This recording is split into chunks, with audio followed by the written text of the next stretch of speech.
Este es un podcast del portal Revolución Obrera. Vanguardia Obrera. Opinión y análisis político.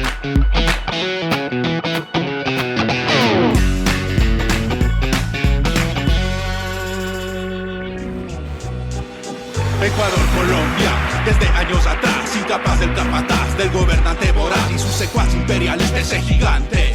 Hoy el Jaime y el Arturo explotan contra el farsante. En los Andes no cesa un instante la cruenta batalla, ardiendo la barricada, suena terra cual metralla. No se callan las voces ni se va a rendir el barrio, aquí nos paramos duro contra el Fondo Monetario. Ya llegaron los gigantes del rap político, crítico contra la farsa del sistema, apocalíptico trayendo la verdad, la dialéctica, el micro es un puñal de prosa soviética. Iniciaremos con un análisis de la actualidad política y lo que demostró la jornada del 8 de febrero. Después, una valiosa conversación con compañeros revolucionarios desde Ecuador, sobre lo que pasa en este país y sobre las características que unen a los proletarios de los dos países. Tenemos un episodio muy especial para hoy. Bienvenidos.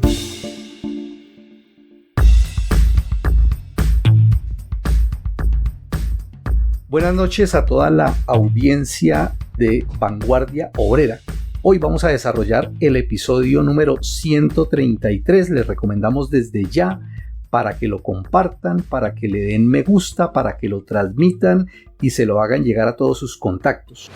Hoy tenemos además unos invitados muy especiales. Tenemos con nosotros a los compañeros de Vientos del Pueblo de Ecuador, quienes nos han brindado la posibilidad de conversar con ellos sobre la situación y la realidad política actual, la situación del movimiento de masas y la situación del movimiento revolucionario. Con ellos vamos a compartir hoy algunas ideas, pero antes de eso vamos a hacer un breve análisis de lo que sucedió en la pasada jornada del 8 de febrero y lo que sucedió posteriormente a esa jornada con esas movilizaciones convocadas por las centrales obreras y en apoyo o en acuerdo con el gobierno de Gustavo Petro. Bienvenidos compañeros Adela y José.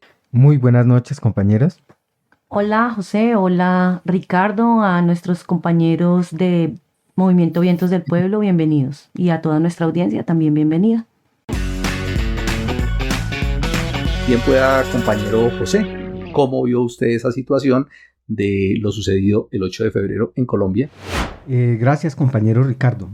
Pues de esto yo tendría que decir, pues además de resaltar lo nutridas y lo grandes y beligerantes que estuvieron las demostraciones en las principales ciudades del país, que los trabajadores ahorita están a la expectativa, sobre todo por las controversias que se han presentado a raíz de lo ocurrido ese día en la Corte Suprema de Justicia en Bogotá. Pues todos sabemos que una parte de los manifestantes, indignados ante la negativa de esa corporación a elegir la nueva fiscal, bloqueó la entrada del palacio impidiendo por un rato la salida de los magistrados. Y el asunto finalizó con el desalojo violento de quienes estaban bloqueando por parte pues del ESMAD de la policía. Algunos se sorprendieron, pues fue una orden presidencial, eso dijo el mismo presidente, de dispersar a la gente por la fuerza. Otros más se indignaron y mucho más todavía cuando en varios trinos y comentarios de varios personajes del progresismo acusaron de agentes extraños e infiltrados a los que se atrevieron pues a irrespetar esa podrida institución que llaman disque honorable. Los comunistas, por el contrario, desde Revolución Obrera respaldamos las acciones, no solo en la Corte, lo que sucedió en la Corte de Bogotá, sino lo que sucedió en otras ciudades donde la Fiscalía fue blanco de pimpones con pintura.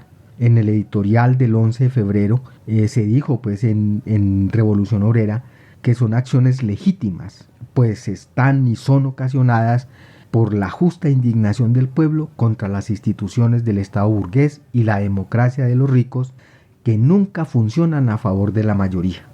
Los hechos demostraron eso pues ese día.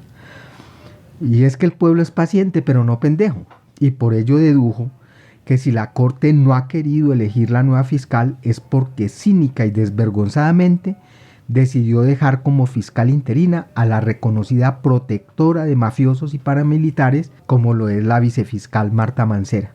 Y tengo que decir que frente a esos hechos es hipócrita e incluso peligrosa la actitud de los politiqueros reformistas que condenan las acciones más decididas de una parte de las masas.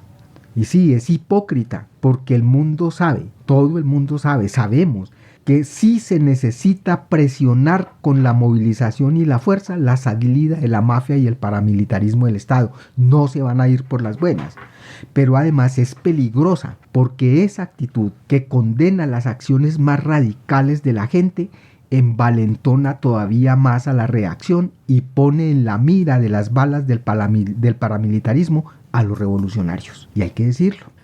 Y contrario a lo que manifestaron los politiqueros, esos filisteos, los comunistas reiteramos el llamado que hemos hecho y que se hizo en el editorial de Revolución Obrera número 509 y que fue una hojita que se distribuyó en las manifestaciones del 8 pasado, sí a la movilización para sacar a la mafia del Estado y conquistar las reivindicaciones del pueblo. Y tenemos también que decir que contrario a los llamados a no movilizarse el próximo 22 de febrero, como lo hizo el señor Gustavo Bolívar, fecha donde va a sesionar nuevamente la Corte, consideramos necesaria la movilización y en la lucha en las calles, porque reiteramos eso, solo así se puede sacar a la mafia y al paramilitarismo del Estado. Pero además de eso, y sobre todo, porque las reivindicaciones populares exigidas del paro del 21 de noviembre del 2019 no han sido resueltas.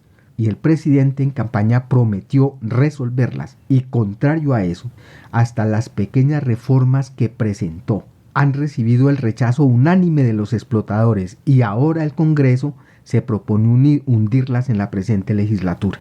Hay que movilizarse. Insistimos además en la importancia que tiene retomar la promoción, el impulso y la realización de las asambleas populares para que desde ahí se organice la lucha con independencia de la agenda de los explotadores y no solamente con los llamados ocasionales que haga el presidente cuando esté en apuros. Y esa es una labor que exige hacer las asambleas como se necesita, exige la unidad de los obreros conscientes, de los revolucionarios, de los dirigentes honrados de las masas alrededor de una plataforma. Y toca decirlo, desde la Unión Obrera Comunista y el periódico Revolución Obrera se ha propuesto un programa inmediato como base de unidad necesaria para poder dirigir la lucha del pueblo contra los enemigos. El 8 de febrero demostró que sí hay con quién y el pueblo dijo aquí estamos y está dispuesto a la movilización y a la lucha y es deber nuestro encabezar la pelea y hacer que esa justa indignación y disposición contribuya a preparar las fuerzas para lograr el verdadero cambio que exige la sociedad colombiana. Y es un hecho que una nueva confrontación entre el pueblo y sus enemigos es cada vez más cierta y más cercana y hay que prepararse para eso. Y debemos, como revolucionarios, pugnar porque esta vez sean las fuerzas de la revolución y no del reformismo las que conquisten la dirección del movimiento. Muchas gracias, compañero José, por ese acertado y breve análisis. Vamos entonces ahora a entrar en materia con el tema central que nos ha traído a esta emisión número 33 de Vanguardia Obrera. Bienvenidos, compañeros de Vientos del Pueblo, compañera Joana y compañero Pablo, la palabra es de ustedes. Hola, compañeros, muy buenas noches. Les agradecemos por la invitación y estamos aquí prestos a ir debatiendo y discutiendo sobre la realidad de nuestro país y también lo que está ocurriendo en Latinoamérica. Hola, buenas noches. Pues gracias por esta invitación y esperamos que el espacio pues nos permita tener algunos puntos de vista y bueno, analizar la realidad del momento que está pasando Ecuador. Perfecto, bienvenidos entonces. Esperamos de todos los que nos están escuchando que nos hagan sus comentarios, que compartan esta publicación, que transmitan el enlace a todos sus amigos. En primer lugar, quisiéramos de pronto que nos comentaran, para los que no conocen, qué es Vientos del Pueblo, algo de su historia, de su orientación, del trabajo que llevan desarrollando. un breve comentario. No sé si la compañera Joana o Pablo, quien pueda tomar la palabra para hacernos esta primera intervención. Bueno, Vientos del Pueblo surge hace 16 años, una organización comunista que reivindica los grandes aportes especialmente de Marx, Engels, Lenin y Mao, y que surge en un momento en el que aquí en el país emergía un movimiento denominado Revolución Ciudadana en la actualidad y en esos tiempos Alianza País, que básicamente cooptó a toda la izquierda reformista y revisionista para tratar de llevar ese proceso a la presidencia, lo que después sería el gobierno de Correa. Nosotros teníamos básicamente un pequeño grupo que discutía algunas de las obras de los clásicos del marxismo y había empezado a plantearse un trabajo popular en los sectores marginales de la ciudad de Quito. Entonces, bueno, nosotros al ver toda esa lógica de que todas estas organizaciones reformistas, revisionistas se unían en un frente electoral, empezamos a cuestionar eso de una manera muy, muy fuerte. Y fue ahí que tomamos la decisión ya de constituir la organización, básicamente para cumplir con dos tareas fundamentales. Nosotros somos un movimiento político, no somos un partido, no somos del partido proletario como tal, pero el movimiento se creó básicamente con dos tareas centrales. Una, desarrollar un partido comunista aquí en el Ecuador que pueda dirigir la lucha de las masas hacia una verdadera revolución y desarrollar frentes de masas en los sectores populares, en los sectores oprimidos, básicamente obrero, campesino, semiproletario, estudiantil y popular.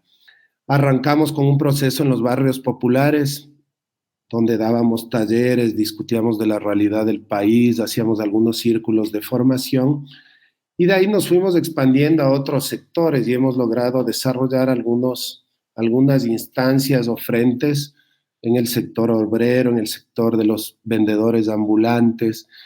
Tenemos también una vinculación con el sector campesino, igual en el movimiento estudiantil. Se plantearon algunas cuestiones sobre el tema femenino, la lucha femenina, donde también se pudieron desarrollar y se han desarrollado algunas cuestiones. Poco a poco se fue creando lo que denominamos nosotros ahora el bloque proletario, que es una agrupación de todos estos frentes de los diferentes sectores populares que tratan de impulsar el desarrollo de una corriente revolucionaria en el país. Entonces, un poco lo que ha pasado aquí y lo que venía acumulándose desde los años 90 es que en un lapso básicamente de 10 años fueron derrocados 3 presidentes.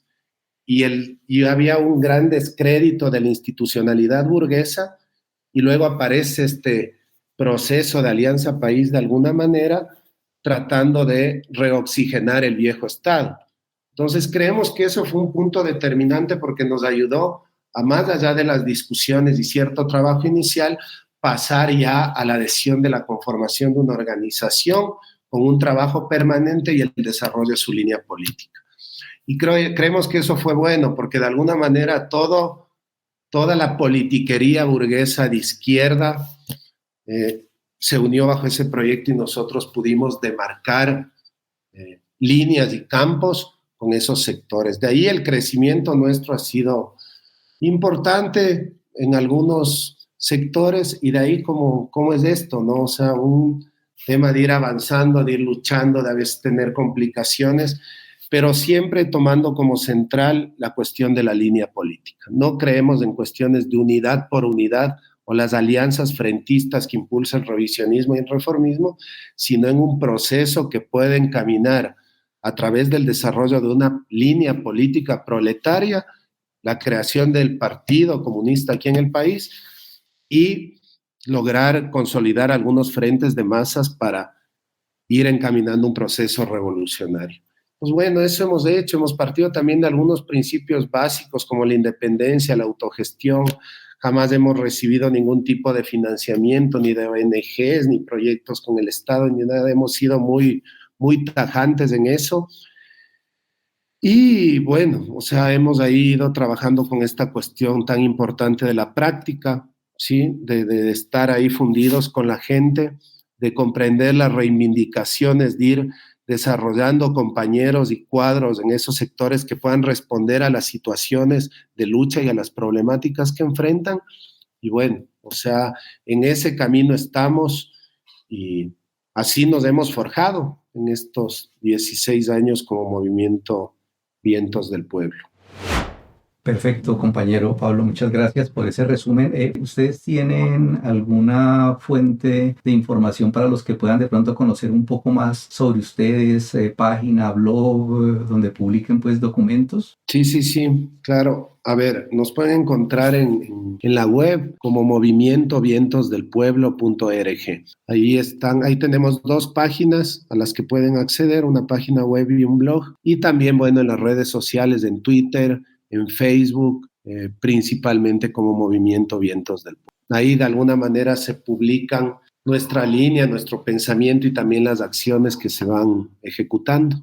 Perfecto, Pablo, muchas gracias. Bueno, vamos a entrar en materia entonces sobre el primer tema que queremos tratar con ustedes y tiene que ver con el escándalo que se suscitó y la atención a nivel mundial incluso hacia el hermano pueblo del Ecuador, que podemos de pronto partir de lo que sucedió ese 9 de agosto cuando fue asesinado el candidato presidencial Fernando Villavicencio. Eso fue un gran escándalo y además de eso porque unos días después fueron 7 los asesinados pues en las cárceles, es lo que cuenta la prensa, que de los 13 acusados por el homicidio, incluso varios de ellos de origen colombiano, fueron encontrados muertos en las cárceles. Posteriormente, ya en el mes de enero, los hechos recientes que crearon pues un impacto, pues tuvieron que ver con el problema del narcotráfico y de cómo pues se dice que ha inundado pues todas las arterias del Estado ecuatoriano y del poder que han cogido los líderes, donde precisamente el 7 de enero uno de ellos se fugó en una prisión de Guayaquil y el martes 9 otro se fugó en la cárcel, pues creo que la principal de la provincia de Chimborazo, también en el Ecuador. Ese mismo día, en un hecho sucedió lo que fue la toma pues del canal de televisión, y mientras estaban en vivo tomando pues y crearon pues toda una escena, pues un escenario pues allí, y el mismo 9 de enero fue declarado por el gobierno el estado de emergencia y conflicto interno en todo el país. Cifras pues empezaron a rodar por los medios de comunicación, donde se habla, por ejemplo, dentro de las cosas, dicen que las bandas criminales allí cuentan con más de 30.000 hombres armados, ¿sí? Y además de eso, el vínculo pues directo que tiene con los carteles pues de la droga de México, que todos sabemos pues del poder enorme que tienen y el grado de extensión que han cogido en estos países pues de la parte sur del continente. Recientemente pues se supo también del interés pues del presidente Daniel Noboa de hacer un referéndum y de todo lo que se ha movido alrededor de eso, y la participación de Estados Unidos con la entrega de más de dicen que 20.000 chalecos antibalas y más de $1 millón en equipos críticos de seguridad, supuestamente pues para apoyar esa lucha contra el narcotráfico. Es decir, ¿qué es lo que está pasando allá en Ecuador? ¿Cuál es la lectura que ustedes hacen de esa situación? ¿Hay realmente una crisis institucional? ¿Podemos caracterizar lo que hay allá como una crisis política? ¿Hay una crisis social? ¿Cuál es la situación del Estado y sobre todo de la democracia frente al pueblo? ¿Qué piensa la población? Pues es decir, primero que todo, como ese análisis de la situación política, de lo que está sucediendo realmente en el Ecuador, ¿cuál es la lectura que ustedes hacen, compañeros? ¿Cómo están? Buenas noches con todas y con todos. Bueno, creo que hay algunos puntos a tomar en cuenta, y es que las cosas que vienen sucediendo en el país ya se han ido, digamos, vislumbrando desde hace varios años, no sé si 10, 12 años, en donde efectivamente han surgido muchas denuncias con respecto al tema del narcotráfico, sí, en donde distintas instancias y funcionarios del Estado han estado involucrados. No es nuevo, sin embargo, claro, a nivel del propio país no era algo que se hacía mediático o que esas noticias alcanzaban grandes ecos. Desde un secuestro y luego posterior asesinato de 3 periodistas que hubieron aquí en el país, de la Marina involucrada en permisos falsos para navegación, de militares involucrados en entrega de armas, una serie de noticias de hace muchos años, pero que en el país hacia adentro no tenían eco, había mucho silencio, evidentemente, de lo que estaba pasando. Consideramos que sí, efectivamente, el tema del narcotráfico ha alcanzado un nivel superior, se debe mucho al tema de la distribución, sobre todo exportación internacional, eso es real. Sin embargo, es un negocio que ha crecido bajo el ala del Estado burgués, o sea, no ha crecido a la par, o ha crecido en la ilegalidad, o ha crecido escondido. Digamos, de ello hay un sinnúmero de pruebas para hacer esta afirmación. Ahora bien, todos estos hechos, de alguna forma, que no podemos negar del impacto que hay en la sociedad justamente por toda esta consolidación de estos negocios ilícitos bajo el ala del Estado burgués. Sin embargo, ha sido una situación bastante aprovechada por el Estado y sobre todo por el gobierno actual, que, digamos, a los primeros meses de haber empezado su gobierno, declaró, ¿no?, todo su plan Fénix y algunas aristas para el combate del narcotráfico como tal.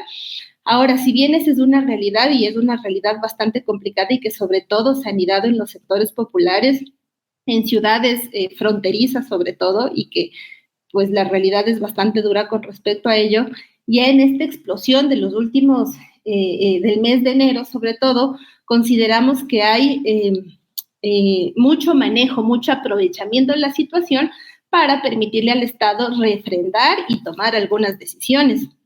Entre ellas, por ejemplo, ha pasado esta decisión, ¿no?, de que hay una guerra interna, de declarar una guerra interna, después de que primero de las primeras personas que se fugó, se supo como 3 días después, y la segunda que se fugó fue una vez que lo atraparon, le pusieron en una cárcel donde justamente se ha sabido ya que está como manejada justamente por la banda a la que pertenece. Coincidencialmente logra escaparse, y luego hay esta toma de este canal que es bastante cuestionable, ¿no?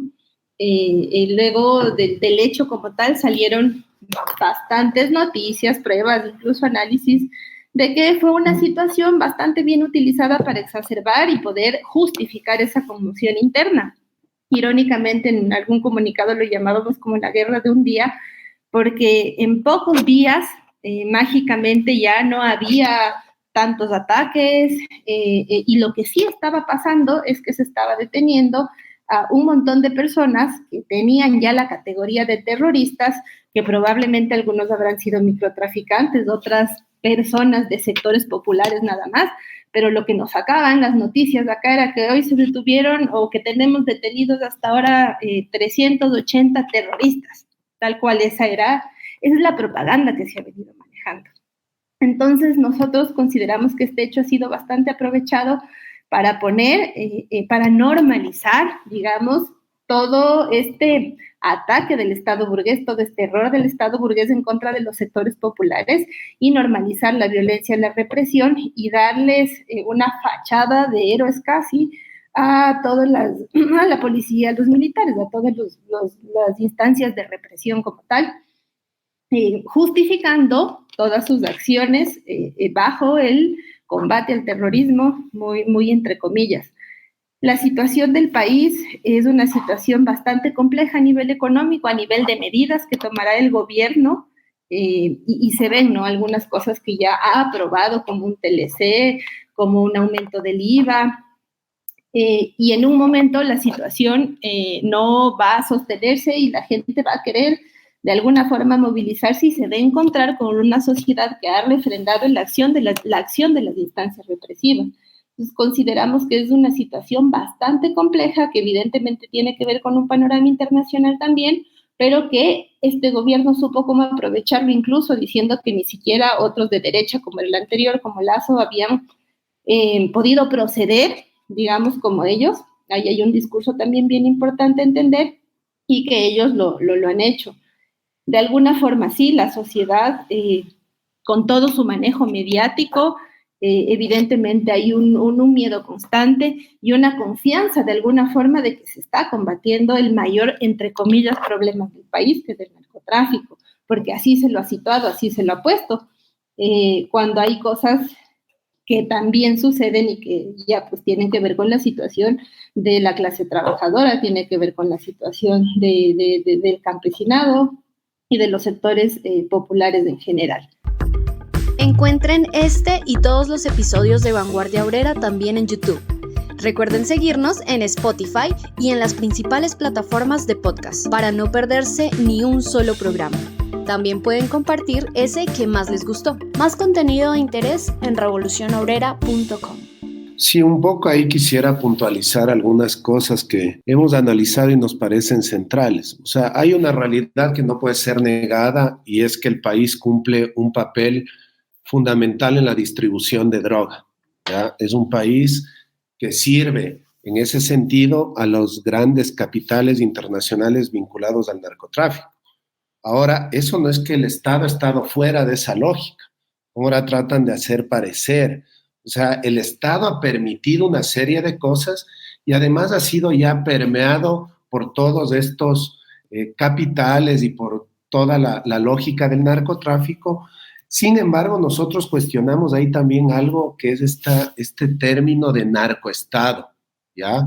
Que se usa constantemente en la sociología, en los análisis que se realizan, pero que para nosotros es un término que trata de desenfocar el papel y la función que cumple el Estado burgués representante de la clase dominante. Y en ese sentido, la clase dominante que está vinculada a los negocios lícitos, ¿sí? Y también a los ilícitos. Para nosotros existe una integración de la burguesía compradora y burocrática. Es algo que ha quedado demostrada además a través de algunos informes y de algunas investigaciones donde se ha podido desentramar de alguna manera el papel que han cumplido funcionarios de Lenín Moreno, como por ejemplo María Paula Romo, o como Guillermo Lasso y su cuñado Danilo Carrera, el mismo correísmo. Entonces nosotros creemos que hay una integración, ¿sí?, de los capitales lícitos y los capitales que denominan ilícitos, y que no se crea un narcoestado, sino es el Estado burgués defendiendo a la clase dominante. Ahora, en esta guerra o en esto que le denominamos un show que se ha creado también, porque no se ataca las cabezas y no se va contra la raíz del problema, además que un país semicolonial como el Ecuador tampoco lo puede hacer, cuando los grandes amos imperialistas son los que viven de la rentabilidad del negocio del narcotráfico y los que lo permiten por todos los réditos económicos que les da. Entonces, para nosotros esta ha sido una excusa, es una realidad que existe, pero ha sido utilizado como una justificación para imponer ciertas medidas antipopulares bajo la vía de la militarización del país. Y básicamente lo que el Estado ha emprendido es una campaña para decir, estamos luchando contra el narcotráfico, contra las mafias, cuando en realidad están golpeando a los mandos bajos y medios de los grupos delincuenciales organizados, que en realidad son solo un brazo ejecutor de los políticos de cuello blanco y de los grandes negociantes y los poderes económicos del país y de los carteles internacionales, especialmente mexicanos, pero también hay presencia de otros grupos vinculados al narcotráfico como la mafia albanesa. Entonces, lo que nosotros consideramos es que esto ha sido tomado como una justificación para militarizar la sociedad y con ello poder imponer ciertas medidas antipopulares y que la respuesta ante ello no sea tan fuerte. Ahora, tratando de posicionar, que la gente crea que la cuestión de la seguridad es su principal reivindicación, y lo otro, que de alguna manera la gente, cuando salga a protestar, haya toda una normalización de que militares, policías estén en la calle. Recién le mataron a un joven en un retén militar, simplemente le detuvieron, de ahí le dijeron que se retire, sin querer golpea el carro de estas fuerzas represivas, le meten unos tiros, ahí le matan. Entonces hay abusos en las cárceles, hay torturas, les cogen y humillan a los jóvenes de las barriadas populares, sean o no sean, estén o no vinculados, difunden los videos en las redes sociales, hay una campaña de normalización de eso, y vinculado a que el Estado diga y convierta a militares y policías en héroes, cuando su imagen dentro del país generalmente ha sido negativa, de rechazo. Entonces, para nosotros es muy peligroso lo que está pasando. Hay cosas que se están implantando aquí y que básicamente, a ver, el gobierno está usando esto, no está acabando con el problema, va a legitimarse como un supuesto luchador contra la inseguridad y el narcotráfico para ser reelecto en un año. Que Noboa tiene un periodo muy corto. En un año hay elecciones de nuevo, pero todo esto lo utilizan también en el plano politiquero electoral para tratar de refrendarse como tal. Ahí tal vez solo también pensar un poco que, claro, en todo este discurso y en toda esta justificación se ha intentado buscar un chivo expiatorio, ¿no? Y es la pobreza, o sea, y ese discurso se maneja tanto, bueno, de los sectores de derecha, que digamos está claro, todo desde su posición de clase y de cómo consideran a los sectores populares y que está bien justificar si es necesario matarles, que desaparezcan. Uno puede ver un tema bastante reaccionario en ese sentido, ¿no? Pero también del otro lado de estas corrientes, entre comillas, de izquierda, señalando que, claro, es posible que pase todo esto porque existe pobreza, porque si hubiera planes para los jóvenes, si hubiera alternativas, no ingresarían a temas como el narcotráfico, cosas así. Eso creo que también hemos cuestionado bastante, porque si existe narcotráfico es porque porque existe una clase dominante que está impulsando ese negocio, porque se ha consolidado y porque el Estado burgués lo ha permitido. No es por la pobreza, ¿no? Luego que sí, pueden haber factores del asunto dialéctico que evidentemente hace que ciertos jóvenes ingresen, pero ya está su existencia alentada desde una clase dominante y desde el propio Estado burgués.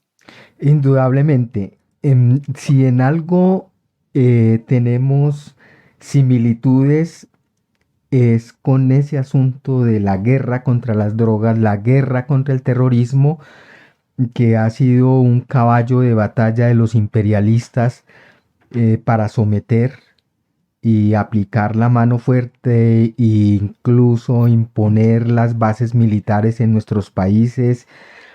Y con ese mismo cuento se subió la mafia aquí al poder a principios de este siglo. Indudablemente, y con los mismos argumentos y con las mismas medidas, como el aumento del IVA, el impuesto de guerra que impuso Uribe, después para acabar con las FARC. Y todo eso se convirtió en una matanza terrible contra nuestros campesinos y el despojo de sus tierras para convertirlas pues en productores de coca, y ahorita están procesando, incluso de aquí sale la pasta básica que tiene su recorrido pues por el Ecuador indudablemente.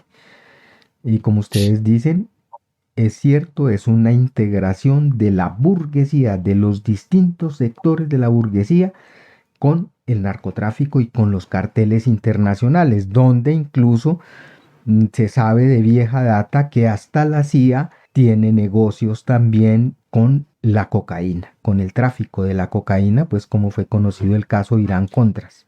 Es un contubernio, no están separados, es indudablemente el estado podrido de los explotadores, no es el narcoestado. El narcotráfico se convirtió en otra rama de la producción, incluso ahorita mucho más rentable en algunos casos.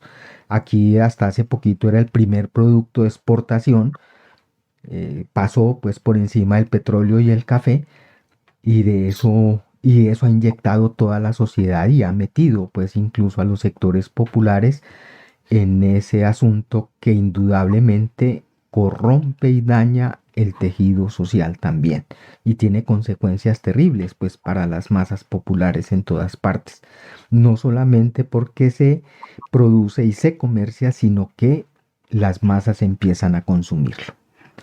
Es cierto, e indudablemente también ese asunto de usar ese argumento para criminalizar también la protesta, para perseguir a los revolucionarios y bueno, básicamente para agudizar la guerra contra el pueblo y legalizar el despojo de tierras y además ampliar a sus anchas el negocio de los psicotrópicos.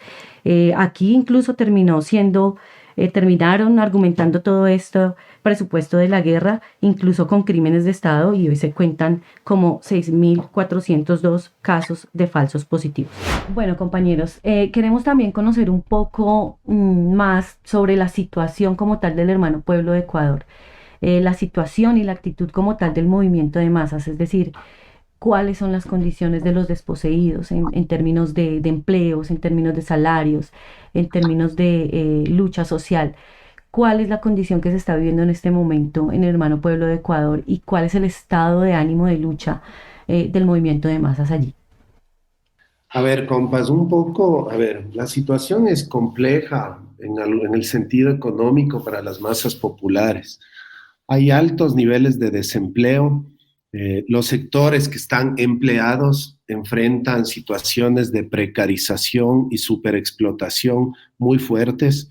El caso de la clase obrera, los salarios no llegan a cubrir ni la mitad de la canasta básica prácticamente. Y hay un gran nivel de desempleo. Mucha gente aquí trabaja también en las calles, vendiendo cosas, en el mercado informal, tratando de ganarse el sustento. La situación en el campo también es compleja. Hay una gran concentración en cuanto a la propiedad por parte de los grandes burgueses y terratenientes. Para los estudiantes cada vez más difícil entrar a la universidad. Muy complicado aquí poder estudiar o acceder a una carrera universitaria en las entidades públicas, en las universidades públicas, en las privadas. La mayor parte de gente que quisiera estudiar tiene que endeudarse durante años a través de créditos educativos que dan los bancos privados y a través de los cuales hacen grandes negocios.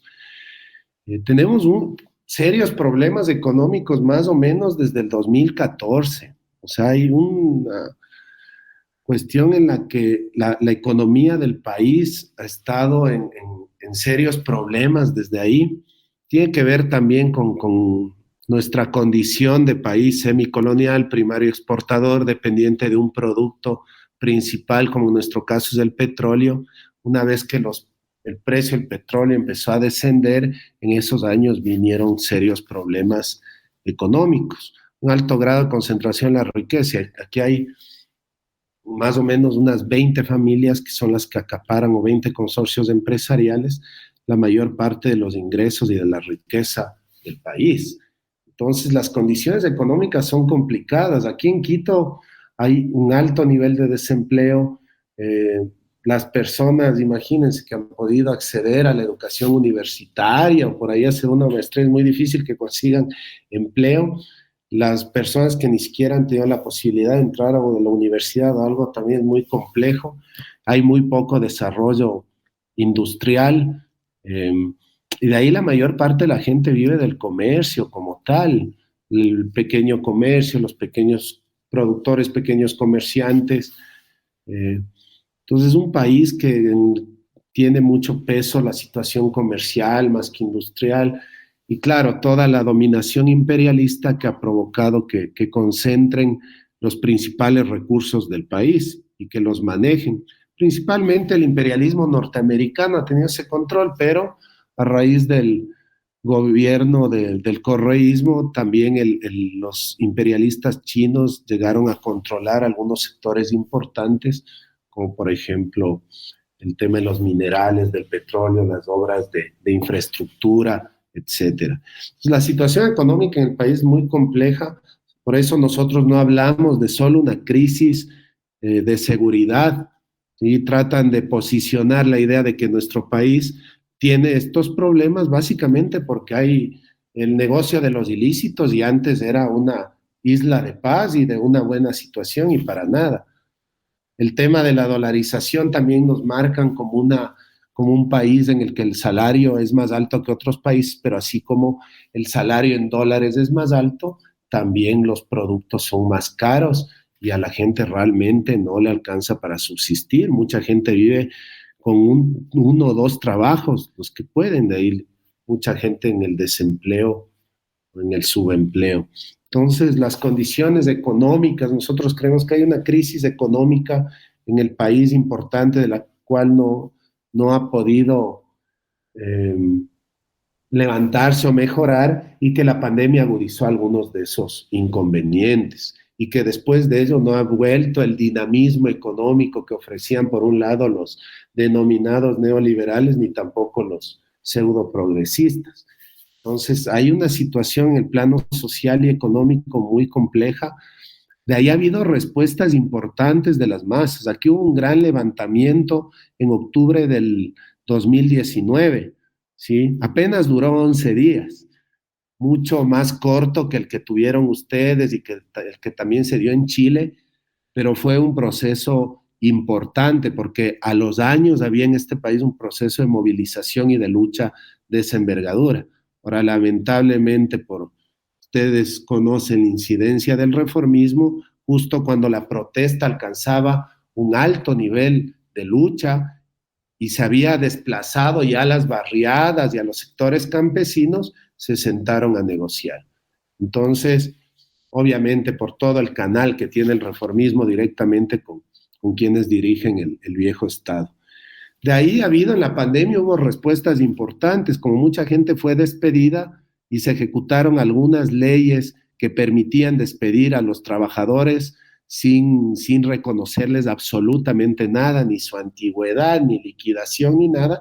Los burgueses aprovecharon en ese sentido. Se dieron muchas protestas, recordamos nosotros la de los trabajadores de casa, por ejemplo, contra el grupo de los del Juri, que es uno de los grupos económicamente más importantes del país, la protesta del personal de salud, de los médicos, las protestas de los vendedores ambulantes a los que no les permitían trabajar, los sectores, o sea, hubo ciertas movilizaciones, incluso en los momentos de estado de excepción, toque de queda, que se ha vuelto algo rutinario y en el país. Todo gobierno, desde Lenín Moreno, ha impulsado estos estados de excepción como forma para tener un mayor control sobre la gente. Entonces ha habido importantes luchas de diferentes sectores.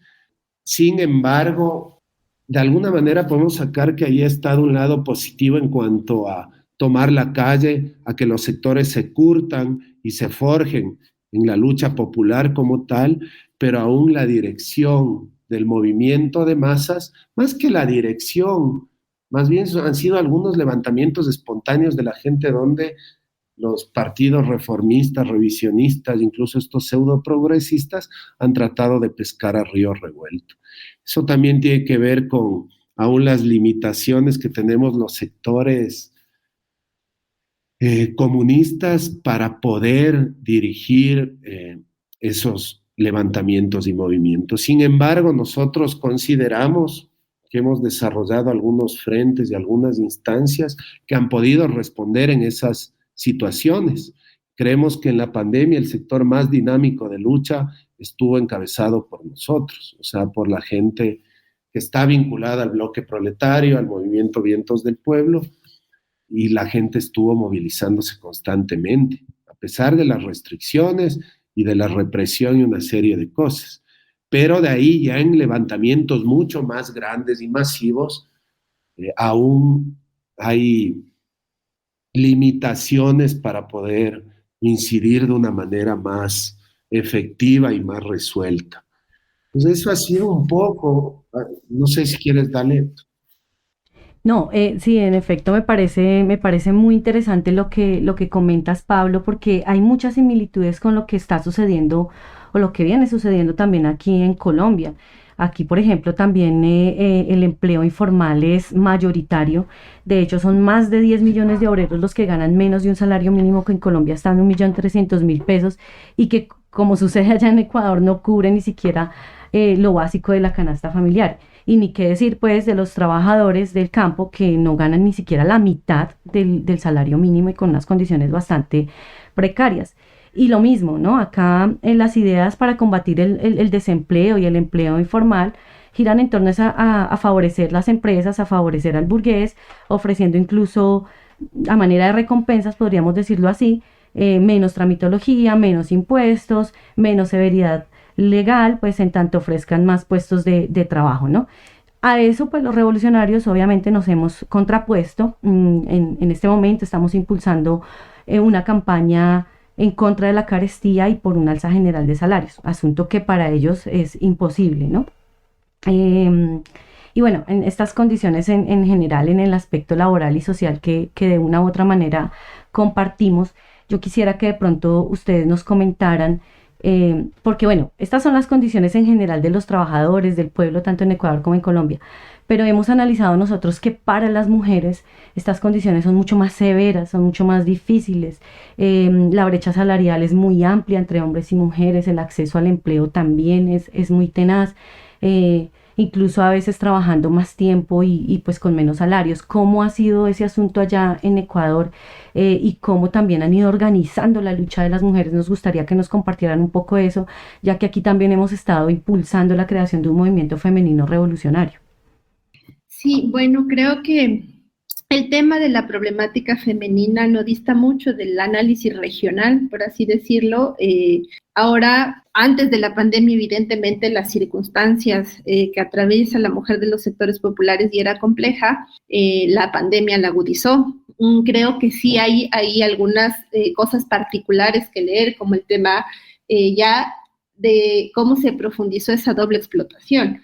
Es decir, por un lado, quienes lograron mantener ciertos trabajos en condiciones de explotación y luego el tema ya del trabajo doméstico, ¿no? Un trabajo doméstico que sigue siendo normalizado y que está en la espalda de las mujeres para beneplácito del capitalismo como tal. Y ligado a este papel que en una pandemia como la que vivimos se dio de cuidadoras, ¿no? Luego, acá tenemos, pues, evidentemente, la poca industria, que está evidentemente ya en esa escasa industria, hay una escasa inserción de mujeres trabajando en esa industria y eso hace que, pues, las mujeres nos veamos volcadas a la economía informal, desde el comercio informal hasta el pequeño comercio a forma de tiendas, a forma de venta de productos, incluso de grandes empresas, y que las mujeres de los sectores populares somos las que estamos vendiendo sin ningún tipo de seguro, sin ningún tipo de beneficio, por así decirlo, que lo puede tener alguien que esté empleado. Trabajamos mucho, hemos venido haciendo un trabajo bastante activo con las compañeras trabajadoras ambulantes. En ese sentido, lo que hemos intentado es cubrir una reivindicación, digamos, concreta, que es el derecho al trabajo, fomentando organizaciones que luchen por ese derecho al trabajo. La mayoría de trabajadoras ambulantes son mujeres aquí en el país, y luego de ello también tomando ciertas reivindicaciones particulares de las compañeras con respecto al tema de salud, con respecto al tema de atención y cuidado a ciertas cosas, como de salud femenina, algunos temas. Considero que se ha logrado hacer y que uno puede ver que probablemente las condiciones de mayor opresión y de mayor explotación también hace que se vayan forjando mujeres luchadoras, mujeres dirigentes. Creo que eso es un papel o algo que nosotros hemos podido ver y que señalamos que muchas de las personas que están dirigiendo procesos que venimos levantando son mujeres. Y asumiendo, digamos, en un proceso, porque no es de un día al otro, una línea política, ¿no? Porque creemos que eso es lo esencial, eso es lo necesario, que hayan más compañeras conscientes formadas como cuadros dirigentes que luchen por su reivindicación, evidentemente particular, pero además que en una línea política aceptada haya esa conciencia de la importancia de la lucha como clase, ¿no? Y como clase pues, nos abraza a las mujeres y nos abraza también a los compañeros obreros, campesinos, los mismos compañeros trabajadores ambulantes. De ahí hemos trabajado también, hemos levantado luchas bastante importantes en torno a la temática de la violencia. Hemos estado muy, muy, muy cercanos en cuanto a la atención de varios casos de feminicidios, de desapariciones, de lo cual conocemos, hemos casi que hemos levantado esa lucha, la de las personas desaparecidas acá, y en donde en su mayoría han sido mujeres. De hecho, venimos denunciando ya desde el 2012 y un poco más cómo este fenómeno se iba incrementando, y lo denunciábamos, y en el 2015 súper claro cómo la trata de personas y la trata de mujeres en especial era una realidad. Creo que un año después salió un informe que se hizo público, que ya había sido concluido en el año 2012, y que hablaba de cómo ya la trata de mujeres había tomado una dinámica internacional aquí en el país, de hecho con estudios de hacia dónde se dirigían las mujeres que estaban siendo captadas por la fuerza o por engaños, y evidentemente, claro, no me acuerdo ahora el porcentaje, claro, pero la mayoría seguían siendo mujeres y niñas. Hemos, creo que, tratado de darle una lectura. Vuelvo y reitero que la lectura política es fundamental en todo esto, porque accionar incluso, no sé, incluso las posiciones burguesas o pequeño burguesas pueden estar en contra o decirse en contra de la violencia a la mujer. Sin embargo, posicionar una línea política para dar una lectura de todo lo que nos atañe a las mujeres de los sectores populares ha sido fundamental. Y como último, entender que no todas las mujeres somos lo mismo, que la lucha de clases, digamos, es algo que se antepone, y que en ese sentido hay que hacer lecturas acertadas que sobrepasen ciertas posiciones que nos quieren poner a las mujeres como un solo sector, cuando evidentemente las mujeres de la burguesía ni de lejos pasan los problemas que pasamos las mujeres proletarias o trabajadoras.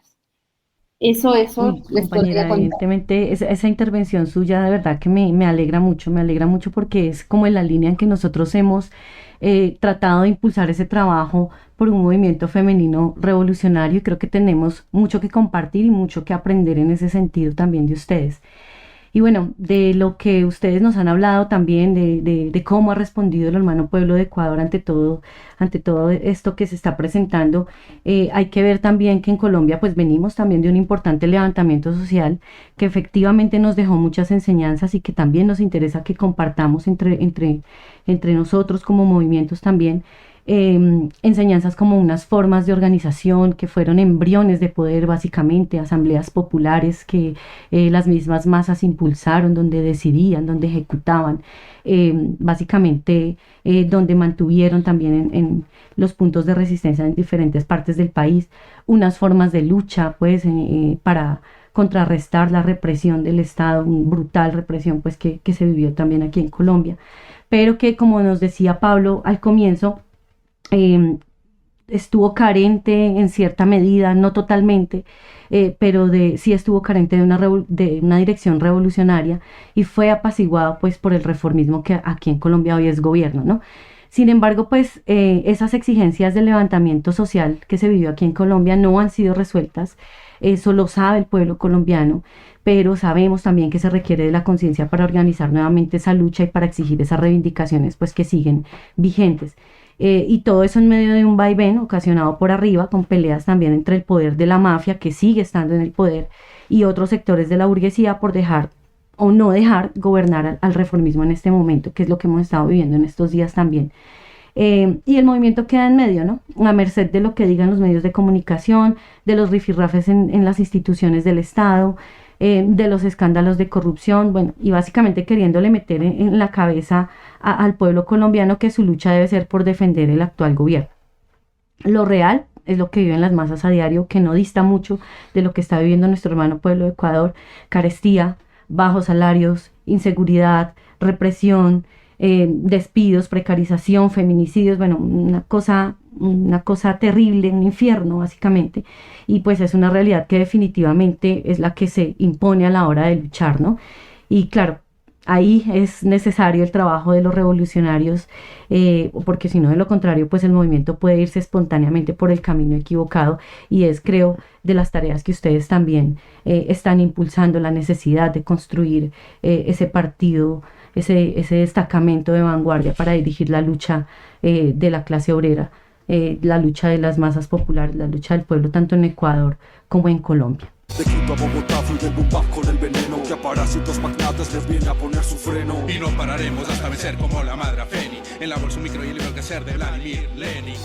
Agradeciendo enormemente lo que nos han compartido los compañeros, quisiéramos preguntarles más particularmente, incluso para que los obreros revolucionarios aquí en Colombia, los comunistas, no solamente podamos compartir de lo que están haciendo ustedes, sino que ustedes nos comenten realmente cómo está o qué apreciaciones tienen ustedes con respecto a los comunistas en particular y a otros revolucionarios, no de la izquierda reformista, la izquierda consentida, de la izquierda que está casada con el Estado, con el viejo Estado, sino de las posiciones revolucionarias y en particular la de los comunistas. Si mal no sabemos, hay un grupo que se llama Partido Comunista de Ecuador Sol Rojo.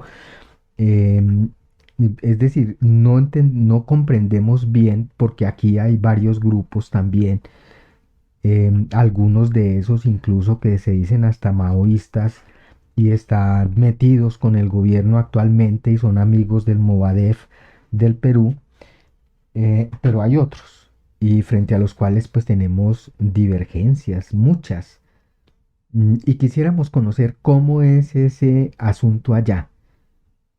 Claro que sí. Bueno, o sea, un poco, creo que se han ido decantando los campos con el transcurrir del tiempo y todo el desarrollo también de la lucha política, ideológica.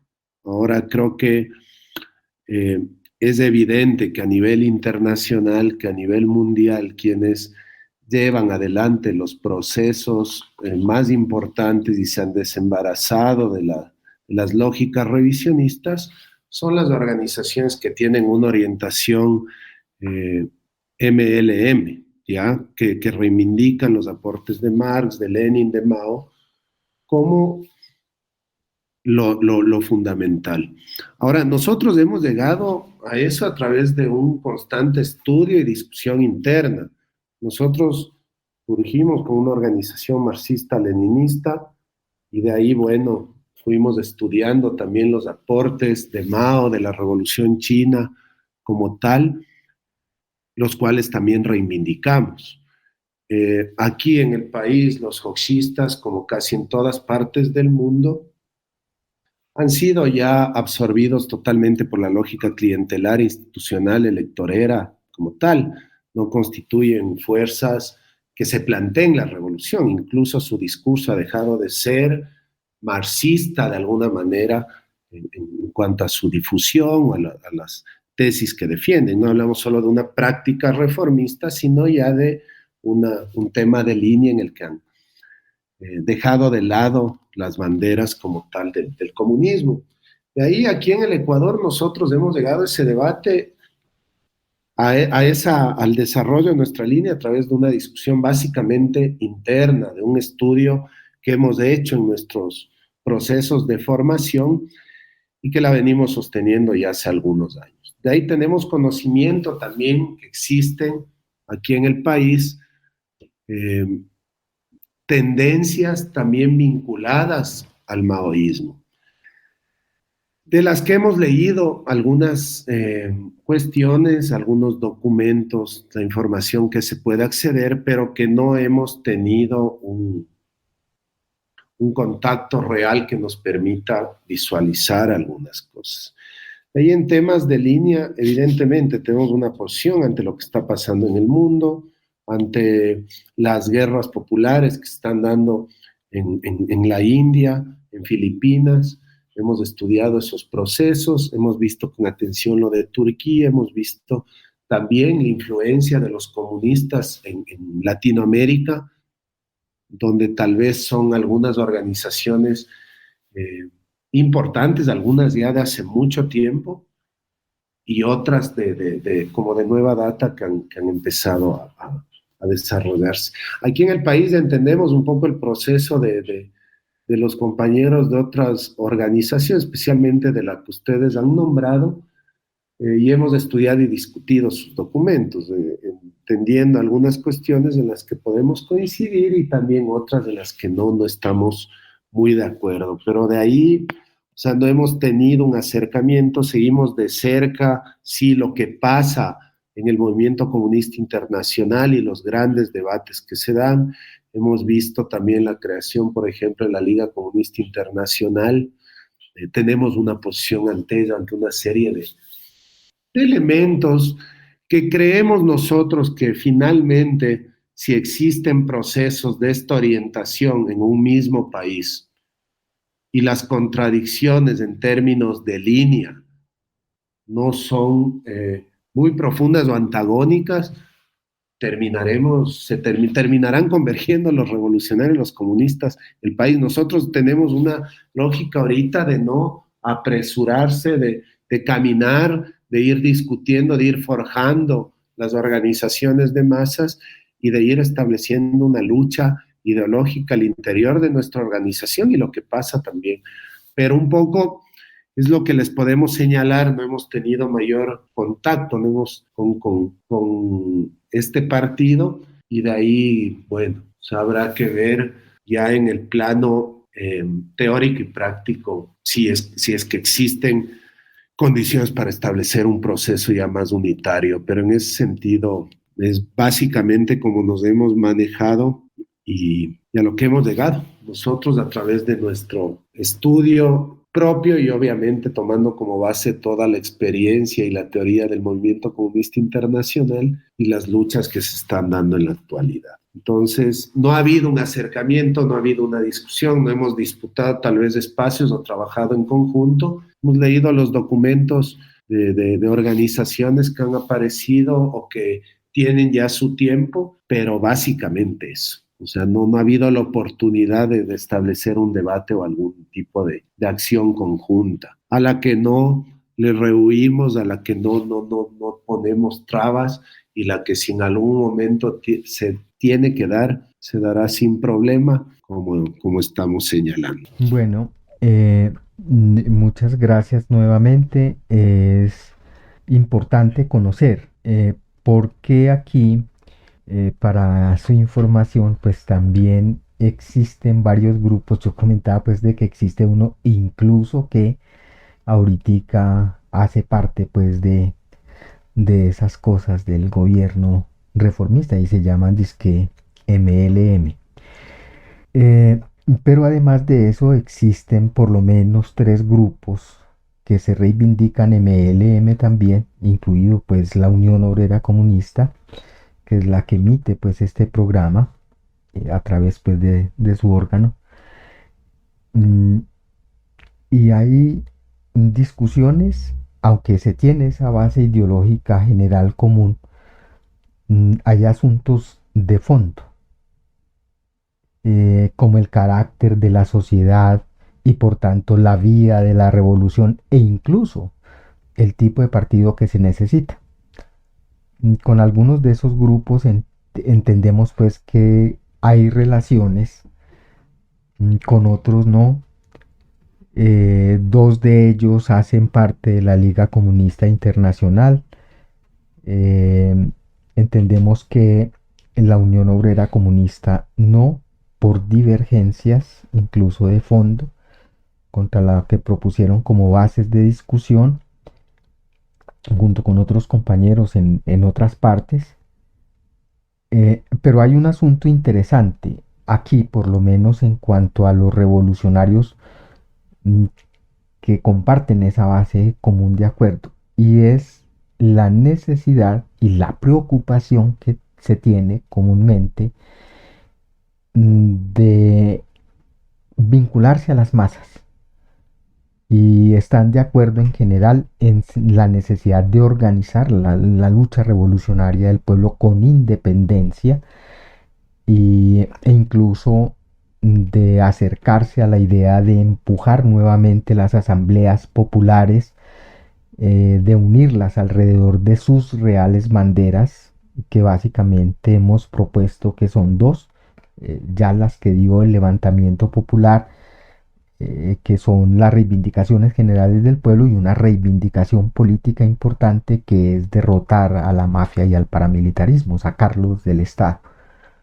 Y es importante por lo menos la confluencia en eso porque permite, incluso sin tener relaciones oficiales, hacer acuerdos para el trabajo práctico. Y no por pragmatismo, sino que además, y podríamos entendernos en ese sentido también, de que nace de la urgencia de construir la vanguardia, de construir el partido actuando como partido. Es decir, luchando por dirigir la lucha de clase real que tenemos al frente. Y eso puede acercar mucho más que las 1000 discusiones inútiles alrededor pues de cosas generales y asuntos que ahorita incluso aparentemente son intocables, que tienen que ver incluso con cuál ha sido la evolución del imperialismo en los últimos tiempos, qué cambios han ocurrido en el mundo, en fin, que son del conocimiento, de simplemente repetir las viejas frases que nos aprendimos de memoria de Mao Zedong. Eso es, compañero, lo que podríamos compartirles pues de lo que estamos haciendo aquí, y que seguramente sería necesario que compartiéramos esas experiencias, las experiencias en el movimiento de masas y las experiencias en el terreno de la construcción, de cómo avanzar en la construcción pues, del partido, que sería muy importante. Sus mensajes, comentarios, opiniones y sugerencias son muy importantes para el desarrollo de este podcast, así como sus aportes materiales para sostenerlo. En la descripción del programa encontrarán distintas opciones para ponernos en contacto de forma sencilla. Los leemos y los escuchamos. Bueno, con esto creo que hemos desarrollado pues los asuntos principales que queríamos conocer de parte de ustedes, y efectivamente pues nos damos cuenta de la enorme similitud que hay en las condiciones actuales de la lucha de los pueblos, el pueblo de Ecuador, el pueblo colombiano, y con seguridad que si miramos pues a otros países vecinos nos vamos a encontrar muchas cosas similares, y eso pues es lo que crea pues la condición objetiva para empujar ese proceso de unidad y ese proceso de trabajo con la línea, puede decir, con el criterio del internacionalismo proletario que nos tiene que hermanar a todos los obreros del mundo. Seguramente pues a partir de lo que hemos podido conocer aquí, de las opiniones de los compañeros, surgirán otros temas que ojalá tuviéramos el tiempo pues para poderlos desarrollar, pero que muy seguramente pues estaremos pensando de pronto en tener otros programas donde los vayamos a invitar, y ojalá nos acepten la invitación para tratarlos, porque sí es muy importante pues este proceso pues de conocimiento y de compartir esas experiencias, y por qué no debatir pues algunos asuntos pues que bien vale la pena aprovechar estos espacios. Les agradecemos enormemente pues por haber dedicado este tiempo, por habernos compartido pues todas sus opiniones. Compañeros pues de Vientos del Pueblo tienen la palabra para un par de minutos pues ya finales de esta emisión. Bien puedan, compañeros. Gracias, compañeros, a ustedes por la invitación, por poder aquí discutir algunas de las ideas y planteamientos que tenemos sobre lo que está pasando aquí en Ecuador y a nivel internacional, y que consideramos que hay los temas que ha topado el compañero anteriormente nos parecen centrales, que deben ser discutidos. O sea, la misma disputa interimperialista, el carácter que ha tomado la emergencia de China como una potencia muy fuerte, la rivalidad con Estados Unidos, cómo eso cambia el marco también en nuestras sociedades en el sentido de la disputa interburguesa, cómo algunos sectores de la burguesía tradicional terminan alineándose por ejemplo, a China en nuestro país, y cómo se van decantando las pugnas interburguesas a raíz también de esa contradicción que se está dando a nivel capitalismo imperialista en general. Y todo esto que hemos sostenido y que debe ayudarnos también a ver más allá de la estrechez, del reformismo, del progresismo, del revisionismo, y señalar todo el proceso de fascistización intensiva que se está dando en el mundo entero, ¿sí? Porque nosotros consideramos no que el fascismo es una forma de gobierno, sino que es la política general que está empleando el imperialismo a nivel mundial, basándose en dos cuestiones.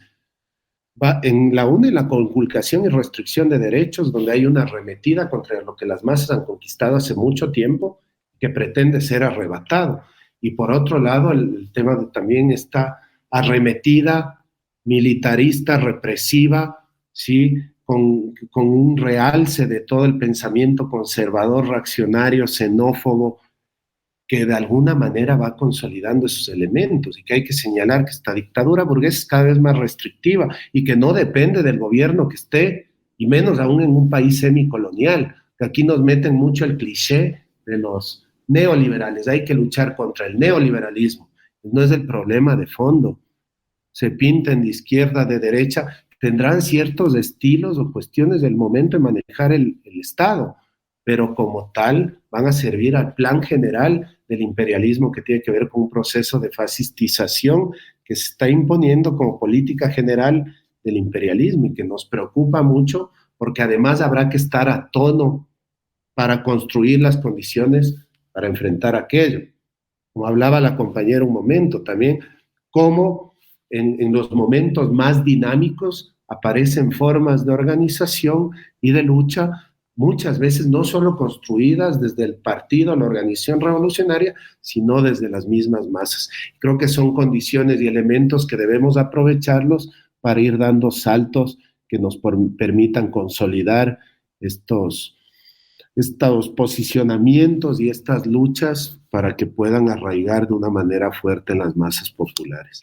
Les queremos agradecer mucho, nos han abierto también la cabeza en algunas cuestiones que han señalado sobre la realidad de su país, y creo que hay muchas discusiones que podrán darse en el futuro, compañeros. Perfecto, compañero Pablo. Muchas gracias también a la compañera Joana por habernos compartido también sus opiniones.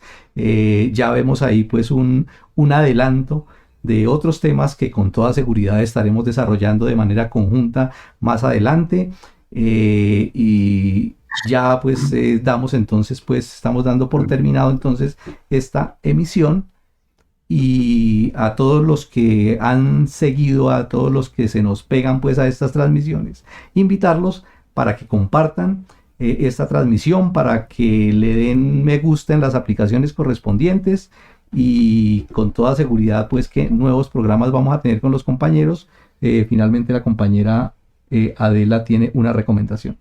Bueno, sí, invitarlos a ser parte, a respaldar la jornada de solidaridad internacional convocada por el Partido Comunista de la India Maoísta y el Comité Internacional de Apoyo a la Guerra Popular en la India para el 23 y 24 de febrero, en solidaridad con la resistencia por la liberación nacional palestina. Y me gustaría también pues que la compañera Joana se despida y nos cuente cómo está la preparación del 8 de marzo, que se está convocando, cómo están preparando, y también invitar aquí a toda nuestra audiencia a hacerse partícipes de un 8 de marzo combativo y revolucionario.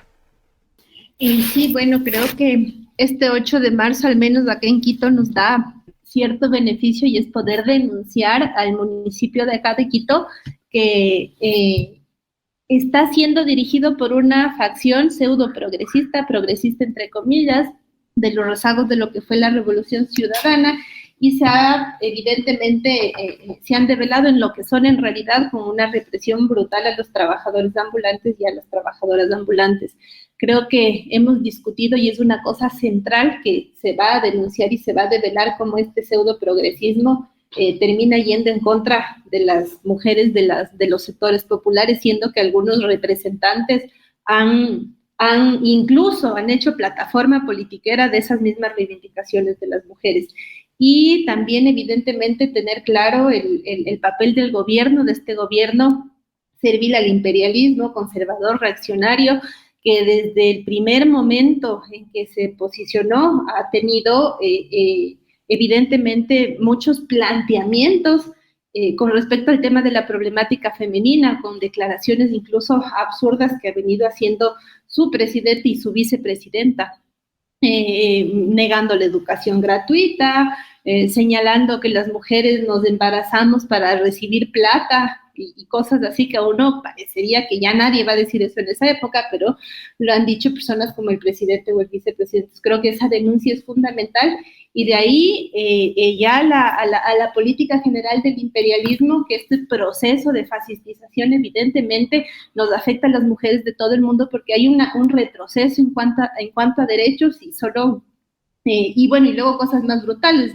Pensaba en el tema de Palestina y vemos cómo pues muchas mujeres y niños han estado en este proceso de genocidio como tal, y esa es digamos, una muestra de cómo el Estado burgués y los estados burgueses alrededor del mundo quieren normalizar su terror y someter, oprimir y explotar evidentemente a los sectores populares, y con mayor fuerza sabemos lo que ha implicado para nosotras las mujeres. Eso nada más creemos que es un 8 de marzo para salir con mucha fuerza, con mucha convicción, y señalar pues todas las reivindicaciones que tenemos pendientes.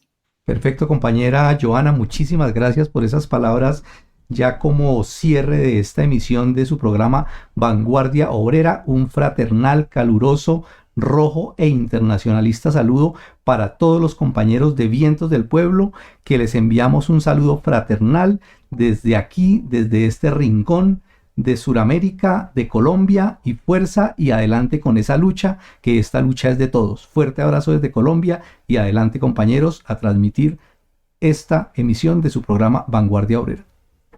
Un abrazo para ustedes también. Gracias. Gracias, compañeros. Un abrazo, compañeros. Nos volveremos a encontrar. Gracias, hasta luego.